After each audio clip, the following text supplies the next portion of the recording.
ओपरेन and Haldane theory. ओपरेन और Haldane जो थे ये दो साइंटिस्ट थे जिन्होंने बहुत रिसर्च किया था इवोल्यूशन के ऊपर। इनका मानना था कि इवोल्यूशन जो था, इनका मानना था इवोल्यूशन की कहीं ना कहीं बेसिस जो थी वो केमिकल था। और इनसे पहले जितनी भी थ्योरीज आई थी वो कहीं ना कहीं बहुत ज़्यादा इररिलेवेंट बातों को करती थी। Theory of special creation, theory of spontaneous ऐसी चीज़ें हैं जो कहीं ना कहीं रियलिटी को नहीं मैच कर रही थी। ये पहले साइंटिस्ट थे ओपरेन और हाल्डेन जिन्होंने थ्योरी दी जिसे हम लोग कीमोजेनी भी बोलते हैं। इसका बेसिस क्या है कि जो ओरिजिन ऑफ लाइफ का हुआ वो कीमोजेनिक लाइफ था। कीमोजेनिक मतलब कहीं ना कहीं केमिकल से शुरू हुआ था। अगर हम समझे कि जब हम इन्वायरमेंट देखते हैं हमारे अर्थ के इनिशियल इन्वायरमेंट तो वो रिड्यूसिंग था। रिड्यूसिंग इन्वायरमेंट था मतलब हाइड्रोजन की एफिनिटी ज़्यादा थी एज़ कम्पेयर टू ऑक्सीजन की एफिनिटी।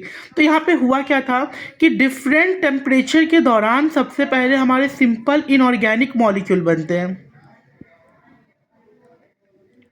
सबसे पहले सिंपल इनऑर्गेनिक मॉलिक्यूल बने, that is the CHON।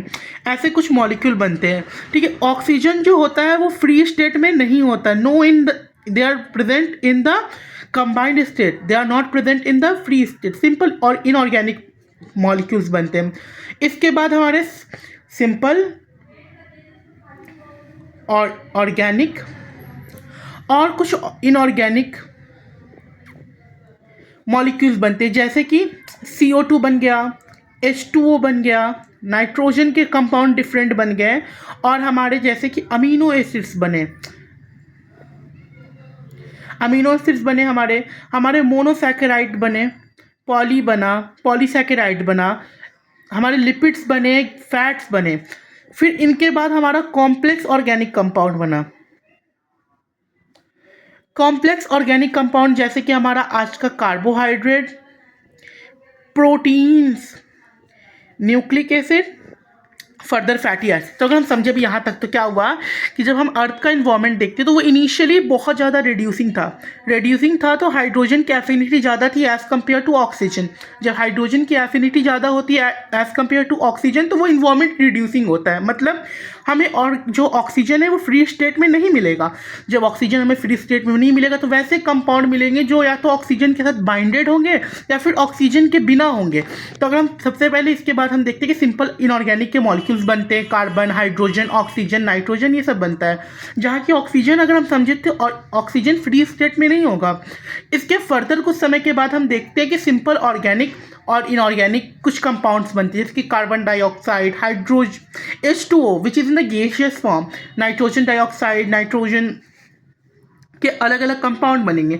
Further उसके आगे देखेंगे तो हम कुछ ऑर्गेनिक कंपाउंड बनते हैं, अमीनो एसिड्स, मोनोसैकेराइड, पॉलीसैकेराइड, डायासैकेराइड, ऑलिगोडेंड्रोस, तो सारे कुछ बनते आएंगे क्योंकि ये सारे ऑर्गेनिक के कॉम्प्लेक्स मॉलिक्यूल के इनिशिएटर्स हैं। फिर बोल सकते हैं कि इनसे मिलकर आगे की चीज़ें बनेगी। ये सारे क्या हैं, इन सब के इनिशिएटर्स हैं या फिर हम बोल सकते हैं मोनोमर्स हैं।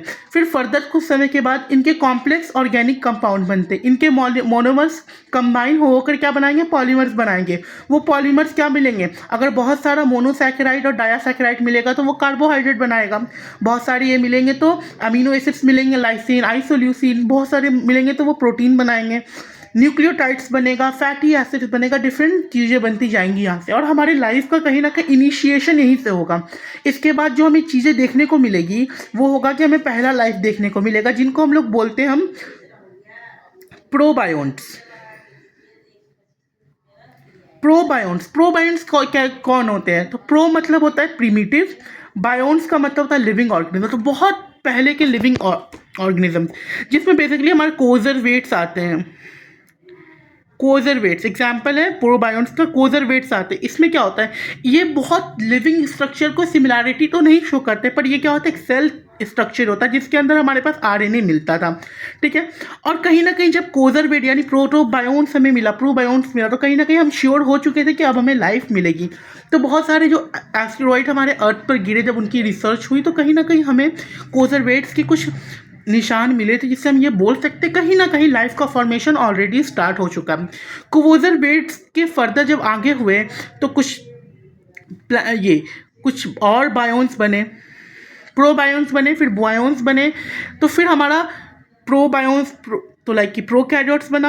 एंड जब बायोन्स दूसरी तरफ डिवाइड हुआ तो हमारा यू बायोन या फिर यू कैरियोट बना और इससे फर्दर लाइफ की शुरुआत हुई।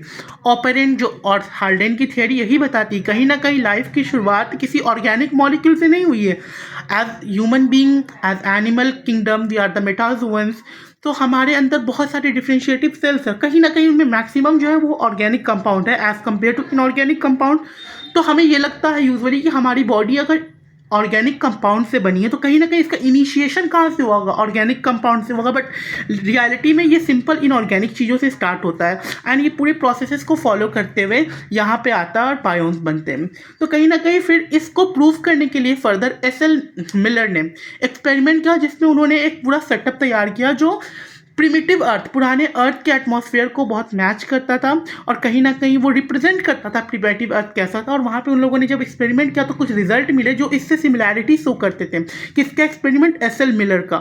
तो ये शो करता कहीं ना कहीं कीमोजेनी जो था वो मोस्ट एडवांस था उस समय के हिसाब से। कीमोजेनी जो था वो most advance theory of evolution था। Thank you.